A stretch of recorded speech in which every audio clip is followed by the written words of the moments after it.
কক্সবাজারে শেষ হলো বাংলাদেশ ফায়ার সার্ভিসের 4 দিন ব্যাপী প্রশিক্ষণ কর্মসূচি। আমেরিকান এম্বাসির সহযোগিতায় আমেরিকান সেনাবাহিনী ও বিমান বাহিনী সহযোগিতা করেছে এই প্রশিক্ষণ কর্মসূচিতে।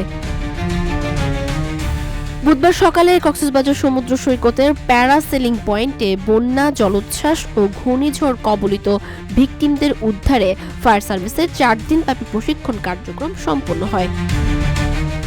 ইউএস এম্বাসি এর অ্যারেঞ্জমেন্টে সেখানে ইউএস আর্মি এবং এয়ারফোর্স ছিল, তারা আমাদেরকে সুইফট ওয়াটার ট্রেনিং এটা 4 দিন ব্যাপী 18 থেকে 21 তারিখ পর্যন্ত তারা বিভিন্ন ধরনের কৌশল আমাদেরকে শিখিয়েছে। যদি কখনো কোনো বড় ধরনের সাইক্লোন বা বন্যা হয়ে যায়, সেখানে আমরা খুব দ্রুত কীভাবে ভিকটিমকে উদ্ধার করতে পারি, তারা অত্যন্ত দক্ষ ছিল এবং সে তাদের যে স্কিলগুলো যে আমাদেরকে শিখিয়েছে, আমরা যে কোনো দুর্যোগে সেই স্কিলগুলো ব্যবহার করতে পারবো। RICL TMX, যুগের পর যুগ স্থাপনা থাকে মজবুত।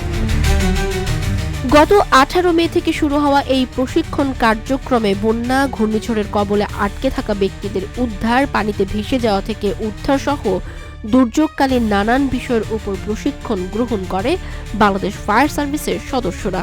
পরে প্রশিক্ষণপ্রাপ্তদের মাঝে সনদ বিতরণ করেন বিদেশি সেনা ও বিমান বাহিনীর প্রশিক্ষকরা।